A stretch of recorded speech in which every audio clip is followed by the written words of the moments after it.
Humans and vampires coexisted until one night when vampires went to war with humanity. As people were scrambling to run away, Xin and her brother Zhao were told by their mother to be quiet and never come out. Before them, they witnessed their parents being murdered by a vampire. Years later, Xin wakes up having dreamt of that night again. Inside the classroom, she overhears students boast about how they serve their vampires. She's asked by another student to bring some papers to the music classroom. Meanwhile, the prince of the vampires, Luo, is frustrated that his latest meal tasted disgusting. Just then, Xin enters the room, and upon seeing Roy, she bolts away. Luo catches up to her, offended that she ignored him. When she struggles to get away, he thinks it's a ploy to pique his interest. He moves to drink from her, and Xin, who can only remember the vampire that murdered her parents, slaps him, cutting his cheek with her nails. Provoked, he drags her into the school's balcony where he loudly declares that Xin is his enemy. As she runs away, Luo thinks about how much he despises humans for being greedy. Years ago, his brother Day told him that Flay, a blood slave that took care of him, left even though he promised never to leave them. His brother then says vampires and humans can never be together. In the present, he watches Xin being bullied. Her hair reminds him of Flay. She continues to run with no one helping her until she's tripped by someone, before collapsing at the bottom of the stairs. After beating Xin up, Mesa lets its subordinates assault her, but they're interrupted when Luo arrives. He drives them away and sternly tells Mesa off. When they leave, Luo licks the cut on Xin's forehead, healing it. Luo tells his maids to take care of Xin. Later, Day comments that he's been willful, as Luo is the one who punished the girl, yet was also the one who saved her. He thinks that Xin's hair is reminding him of Flay. When Luo returns to Xin's room, she's missing. Meanwhile, Xin runs, desperately looking for a way out of the woods. The crows that could have been chasing her make her fall off a cliff, but she is saved just in time by Luo. The branch he's holding breaks and the two fall. Luo ends up bleeding, and he tells Xin to get lost as he may end up sucking all her blood. She offers him her blood as she doesn't want to owe a vampire anything. He caresses her body, but he doesn't drink from her, saying it's better if she owes him. Meanwhile, they're being observed by Day from afar. After she escapes from his embrace, he tells her that the forest has a miasma that makes people become lost.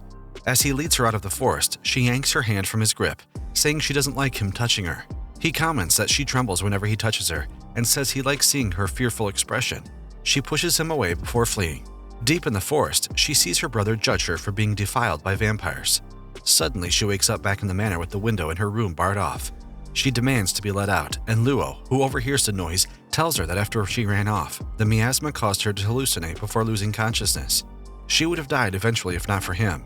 She begs him to let her go home. He would if she's going to be his blood slave, or else she can let her brother take her place. He leaves while Xin cries. Meanwhile, Zhao is excited as his sister will be returning from school that day. The women gossip that if it weren't for his severe heart disease, his looks would have taken the liking of many vampire nobles. Zhao thinks that if it weren't for any scholarships that would pay for his treatment, his sister would have never studied at the school run by vampires. Suddenly, he's approached by Xin's schoolmate, who tells him that his sister has been taken away by Prince Luo. Luo's maids inform him that Xin hasn't eaten for 2 days. Pissed, he tells her to eat, but she only tells him that she wants to go home, even for just a day.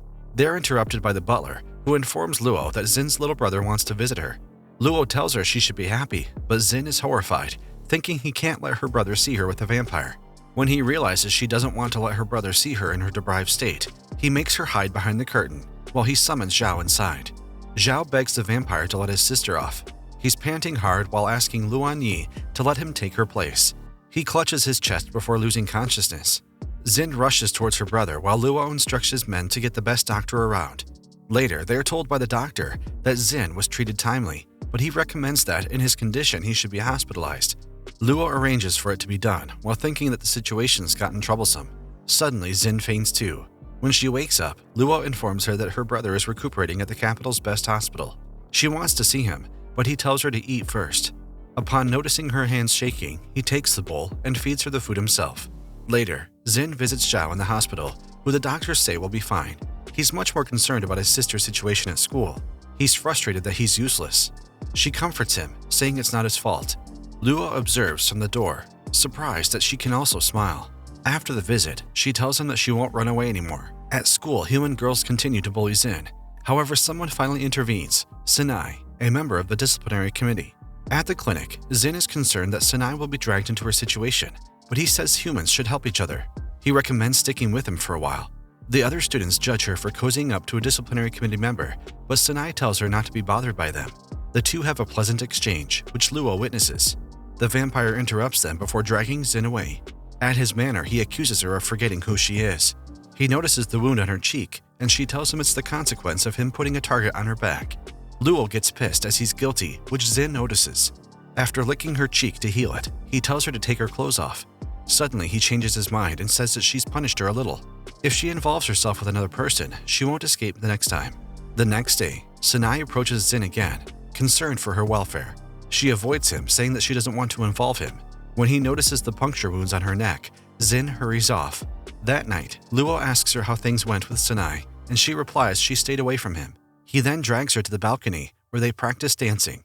He tells her that this weekend he will take her to a vampire ball, as he's required to attend with a blood servant. Zin backs away in fear before quickly fleeing. Zin emerges and comments that Luo used to attend balls alone, and he replies that he wants to show her that he can only save her. Meanwhile, Zin reaches the manor's fountain, where she encounters Day. He touches her hair, saying it resembles that of a certain blood servant. He pushes her into the fountain. Day tells Zin that Luo is only interested in her because she resembles Flay, Luo's favorite blood servant when he was still a child, so she should not have expectations. He's telling her about Flay when Luo interrupts him. He tells him to stop saying things behind his back and not to lecture his blood servant. He orders Zin to stand up, offering his hand, which she accepts. As they walk away, Zin's heart is a mess, confused why Luo is gentle with her. He then tells her to be careful around his brother. That night, she dreams of meeting a blonde woman, but she doesn't see her face, nor does she know her name. At school, she receives a phone call from Zhao's doctor, saying her brother is in critical condition. Worried, she rushes outside and begs to be let through the school gates. She's refused as students are required permission from the teachers to leave the campus, but they've all gone home already. She tries to explain her situation, but she's still refused when Sanai suddenly shows up. He advises her to steal Luo's nobility badge, as it can be used as a permit through the gates. As she doesn't want to steal, she says she'll borrow it, but Sanai is convinced that Luo will refuse as the badge is important to a vampire. She asks him why he's helping her, and he replies that he once indirectly caused the death of a friend, so even if he has to risk his life, he'll never let another tragedy happen again. Zin catches Luo before he's to leave, and she tells him that her brother's severely sick, but he only tells her that Zhao is alright. She realizes that Luo doesn't care about her brother. After he leaves, she decides on going with Sanai's plan. With no one to monitor her, she locates the study and takes Luo's badge. She rushes to the gates where she meets Sanai, who volunteers to come with her. With the gate opened, they run outside before Sanai stops and tells her that they're being followed. He tells her to go find Zhao while he stays behind to stop their pursuers. After telling him to be careful, she runs towards the hospital. However, when she arrives, Zhao is alright, making her confused. Zin realizes that the badge is missing. After bidding Zhao farewell, she tries to search for it while thinking she's been tricked. Suddenly, Luo appears, asking her why she's outside the school premises. As she doesn't trust Sanai anymore, she apologizes to Luo and confesses what happened. He then instructs his assistant to fetch his badge and have Sanai investigate it. Once alone, he decides to punish her. He takes her blood while caressing her body. She begs him to let her go, and he replies he needs to call her master first. However, she refuses, much to his dissatisfaction. Zin becomes determined to help find his badge back, as it's all her fault. She then passes out in Luo's arms.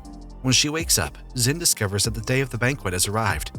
She goes to find the maids, and she overhears that Luo is being criticized because of her, and with the badge missing, he can't enter the ball. Zin rushes to go to Luo when Zin pulls up beside her. When he discovers that she's on her way to the ball, he offers a ride and even decides to give her a makeover. During the car ride, he explains that the Blood Clan's ball is an occasion to show off the noble's power, and it's very important for Luo, who is a candidate for the Council of Elders. At the ball, Roy is asked for his badge, and the other nobles make fun of him for losing it. The other noble vampires tell Luo that without a badge, he's just a nobody. Just then, he's told that the Hall of Elders calls for him to enter. Before the elders, he's berated for losing his badge, saying his incompetence is deplorable for someone to succeed as an elder. Luo claims it's a plot to question his competency. He tells them he already has a plan and that he will retrieve his badge within 24 hours. Inside the ball, Zin leaves Zin to find Luo. She spots Sanai and she hurries towards him, asking to have a word with him privately. Meanwhile, Zin finds his friend, informing him that the plan is proceeding smoothly. Sanai tells Zin his real name, which is Will. She immediately confronts him, asking if he was the one who took Luo's badge. He tells her to give up because no matter what, Luo's reputation is already stained. However, if she follows him, he's willing to put back some good words for Luo. She pushes him away, but he gets close again, telling her that he'll give back the badge if she becomes his. Just then, Luo arrives and pushes Will away, saying not to touch his woman. Zin is touched, while Luo is stunned by her beauty. Suddenly, an elder, Lord Leonard, arrives, demanding what the commotion is all about. Will rushes to explain just as Luo's badge falls from his pocket. The elder tells Will that he's disappointed in him and directs him to go to the Hall of Elders. Will raves that Xin framed him, and she recalls that Xin told her during the car ride. He found Luo's badge in Will's room, and he revealed that he was a vampire who aimed to get close to her. His goal is to become an elder candidate. He then asked her to plant the badge in Will's pocket. As Will continued to accuse Xin, declares that he won't stand having his woman slandered. Will accuses Luo of siding with a human, saying he has no capability of being an elder. Leonard changes his mind and instructs that Will be sent back to the north, where he came from. Luo brings Xin to the fountain, knowing she'd be uncomfortable in a castle full of vampires. He gets embarrassed by his thoughtfulness and says that he's doing it because she helped him. She invites her to dance, and they share an intimate moment. Luo kisses her. Unbeknownst to them, Mesa is watching the whole exchange with tears and hatred in her eyes. Xin pulls away, worried that someone might have seen them. Decides it's time to leave.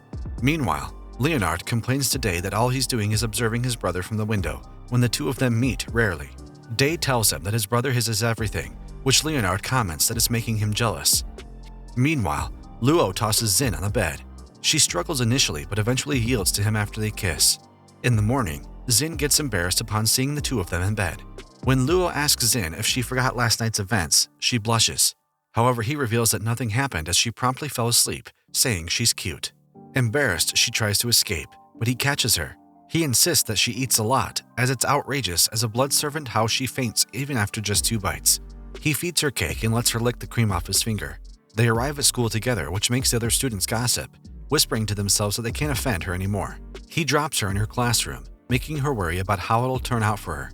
Suddenly, she's approached by girls trying to be friendly with her as she's gained the prince's favor. She escapes to a balcony where Luo finds her. He drags her back to the house, where he has her try expensive clothing. He shows Xin her new clothes and instructs her to stop wearing her shabby uniform. He declares no one will dare to gossip about her anymore, which makes her stunned that he noticed. She tells him that she doesn't need these things, as she only became his blood servant so that Zhao continued his treatment. He then asks her to show obedience by becoming cute as he asks. He nibbles her ear, and she pushes him away. He's unfazed by her resistance, saying it's meaningless. He kisses her and declares later that they'll do it at least once a day after they're initiating the kiss. That night, suddenly someone enters the room, and she sits up when she realizes that it's Day inside her room. He tells her that she is getting spoiled by Luo. Day reminds Xin that Luo is only interested in her because of her resemblance to Flay. He says that she has fallen hard for Luo, but she denies his claims. He threatens her not to fall in love, as there will be consequences. The next morning, Xin asks Luo if she resembles Faye. He gets mad that she mentioned her name. Afterward, he leaves, and Xin is heartbroken as she thinks all this time Luo is nice to her because of someone else. He doesn't accompany her to school, and she ruminates that before he didn't get mad at her like this. 2 days pass, and it's as if Luo disappeared. When she hears that Luo is nearby, she hurries to meet him, but he ignores her. She yearns to ask him if she's just a substitute, but she holds her tongue. She's confused about why it matters to her. Unseen, Luo clenches his fist. The other students realize that Xin has fallen out of favor. Later, Xin gets a letter from Luo saying he wants to meet by the fountain. Upon arriving, it turns out it's a prank from a bunch of bullies. They beat her up before handcuffing her to the railings, claiming the rain will clear her head from delusions. When they leave, she wishes the rain will cleanse away the memories. Suddenly, Mesa arrives. She wants to have a taste of the blood that Luo has been drinking. She's taking mouthfuls of her blood when she gets hit by a blade on the back. Mesa tries to fight the hooded figure, but she's knocked out. Luo then arrives and kicks the hooded figure. The unknown person escapes. Luo calls Xin's name, but she eventually loses consciousness. The next day, Xin wakes up and sees Luo holding her hand. When she tears up, he says she must be sad that he's been cold to her. She asks him why he saved her, as the other doesn't care about her. He only replies that she's his blood servant. The two share a kiss. Later, a kid bumps into them and asks them for food. Xin, who thinks that Luo will get mad, immediately drags him into a restaurant. Later, she realizes that Luo has arranged for the kid to be given food. The two share a drink, and Luo uses the opportunity to bring their faces close to each other. While in bed, she can't help but think that she doesn't want to know about Luo's past. She asks herself if she has fallen in love with him. Suddenly, the man she's thinking of shows up on her bed, wanting to be praised, which makes Xin giggle. He forgives her for laughing as it's his first time seeing her smile at him. He kisses her before reminding her of their agreement. Xin holds Luo's face and initiates a kiss. Luo still wants more, while Xin wonders to herself who Luo really is. The one who bullied her or the one that cares for her now.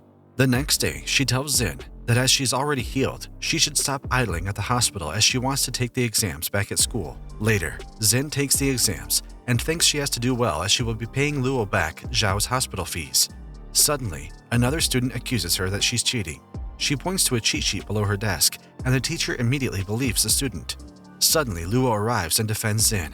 He drags her onto the balcony and announces to everyone that she is his blood servant and no one is to touch her. Meanwhile, a few people look at them resentfully after his declaration.